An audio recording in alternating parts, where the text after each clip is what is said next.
តងជាមួយនឹង Ranger XL ជាមួយនឹងកាមេរ៉ាដែលសំខាន់បំផុតអេក្រង់បាទអញ្ចឹងលេងតូចដូចមុនហើយអប់លេខ Ranger Sport បាទនឹងមកថ្មីបើចង់បានម៉ាស៊ីន 2.0 ក៏បានចង់បានម៉ាស៊ីន 3.0 6 ម៉ាស៊ីនក៏បាន Average Active បាទជំរាបសួរបងប្អូនអញ្ចឹងពេលបងប្អូនមកដល់ក្រុមហ៊ុន Ford ឥឡូវបងប្អូនឃើញតែប្រភេទឡានគ្រួសារទេដែលមានតាំងក្នុង showroom មានតែឡាន pick up គឺមានតែ Ranger Wildtrak ហើយនិង Ranger Raptor ទេដែលមានតាំងនៅក្នុង showroom ចុះសួរថា Ranger XLT ហើយនិង Ranger XL មិនបានដាក់តាំងមូលហេតុអញ្ចឹងបងប្អូនខ្ញុំនឹងប្រាប់បងប្អូនថា Ranger XL និង XLT មានអ្វីប្រែប្រួលខ្លះបាទបងប្អូនអញ្ចឹងខ្ញុំនឹងបញ្ជាក់ជូនបងប្អូនថាអ្វីដែលមានការអាប់ដេតខ្លះទាក់ទងជាមួយនឹងប្រភេទ Ranger និងប្រភេទ Everest បាទអញ្ចឹងសម្រាប់ model បញ្ជាក់បងប្អូនថា26ដដែលដូចគ្នាទាំងអស់គ្រប់ model បាទតែគាត់ថាយើងមាន update មកថ្មីមួយចំនួនអញ្ចឹងទី1គឺទាក់ទងជាមួយនឹង Ranger XL បាទឆ្នាំ26ដដែលប៉ុន្តែ version ថ្មីដែលយើងនឹងបំពាក់ option មួយចំនួនដែលបងប្អូនតម្រូវការប្រើប្រាស់ជាប្រចាំថ្ងៃដែលសំខាន់ឲ្យបងប្អូនតែទៅសួររកអញ្ចឹងទី1ហ្នឹងគឺទាក់ទងជាមួយនឹងកាមេរ៉ាដែលសំខាន់បំផុតគឺបងប្អូនថាពិបាកអាយ៉ែ option អត់មានកាមេរ៉ាក្រោយអញ្ចឹងណាតែឥឡូវយើងនឹងបំពាក់មក version ថ្មីនេះមានកាមេរ៉ាក្រោយជូនបងប្អូនមួយគ្រាប់អញ្ចឹងទី2គឺទាក់ទងជាមួយនឹងអេក្រង់បាទអញ្ចឹងលេងតូចដូចមុនហើយអេក្រង់ធំស្រួលប្រើអញ្ចឹងបងប្អូន12 inch បាទដូច Ranger Wildtrak Everest ដែរអញ្ចឹងទី3ហ្នឹងគឺទាក់ទងជាមួយនឹងប្រអប់លេខដែលប្រអប់លេខគឺ10វគ្គអូតូមុនយើងប្រើតែ6វគ្គទេឥឡូវយើងឡើងដល់10វគ្គអូតូការប្រើប្រាស់វា smooth ជាង version ចាស់អញ្ចឹងណាបងប្អូនប៉ុន្តែតើតើជាមួយតម្លៃ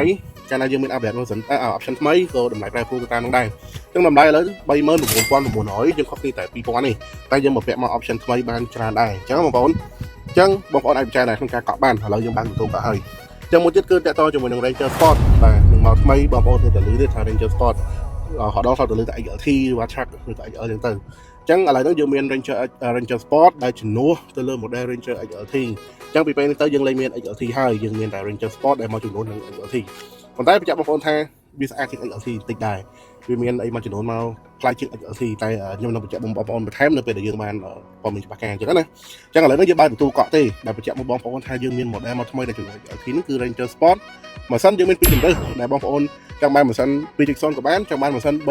6 ម៉ាស៊ីនក៏បានមកសុទ្ធដូចគ្នាបាទតែតម្លៃក៏មានពីរតម្លៃដែរអញ្ចឹងបងប្អូនអញ្ចឹងទីមួយនឹង Ranger Sport 2.0 បាទម៉ាស៊ីនទេហើយតម្លៃដូច XLT ដែរបាទ 44900 បាទមួយទៀតហ្នឹងគឺ Ranger Sport 6ម៉ាស៊ីនបាទ 3.0 ម៉ាស៊ីនតម្លៃវាខុសគ្នាតែ$4000ទេគឺ 48900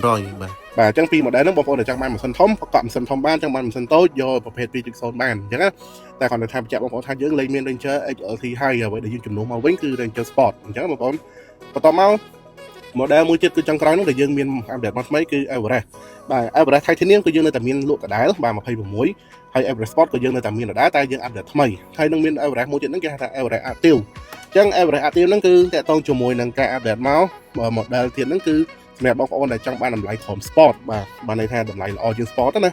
ចឹង Everest Active ហ្នឹងតម្លៃតែ50000ជាងទេបងប្អូនអាចធ្វើការទំនាក់ទំនងមកខ្ញុំតាក់ទងព័ត៌មានបន្ថែមតាក់ទង Everest Active ហ្នឹងអញ្ចឹងមួយទៀតហ្នឹងគឺតាក់ទងជាមួយនឹង Everest Sport បាទ Everest Sport ដដែលទេដូចបងប្អូនបានឃើញអញ្ចឹងប៉ុន្តែអ្វីដែល update ថ្មីទៅលើ Everest Sport ហ្នឹងគឺ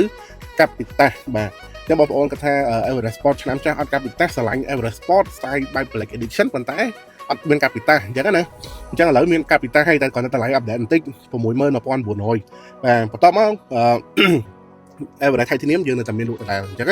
ងយើងមាន Everest មកថ្មីនេះគឺហៅ Everest Active ហើយទៅមក option បងប្អូនអាចធ្វើការទៅមកខ្ញុំបន្ថែមបានទៅ option ចង់ដឹងថាមានអីគេខ្លះអញ្ចឹងណាអញ្ចឹងពួកខ្ញុំធ្វើការ update ព័ត៌មានបន្ថែមទៀតបើសិនជាខ្ញុំដឹងព័ត៌មានច្បាស់ទៅជាមួយនឹងយន្តព្រោះឥឡូវនេះយើងទៅតែបើកកំងទេនៅ model ថ្មីអញ្ចឹងណាគេហៅថា version ថ្មីមកសម្រាប់ Ranger ហើយនិង Everest ប៉ុន្តែបញ្ជាក់បងប្អូនមួយសារទៀតថាឆ្នាំ2026ដដែលអញ្ចឹងណាអញ្ចឹងខ្លីៗប៉ុណ្ណឹងបងប្អូនបើសិនជាមានព័ត៌មានចង់សួរព័ត៌មានផ្សេងៗបងប្អូនអាចធ្វើការទាក់ទងមកខ្ញុំបាទរបៀបបានតាមរយៈលេខទូរស័ព្ទនៅខាងក្រោមវីដេអូឬក៏អាចឆាតតាម Telegram បានបាទលេខទូរស័ព្ទនេះគឺមាន Telegram អញ្ចឹងមានព័ត៌មានអីអាប់ដេតពួកខ្ញុំនឹងធ្វើការអាប់ដេតបន្ថែមជូនបងប្អូនហើយខ្ញុំបាទ David សូមអរគុណសូមគោរពលាបាទ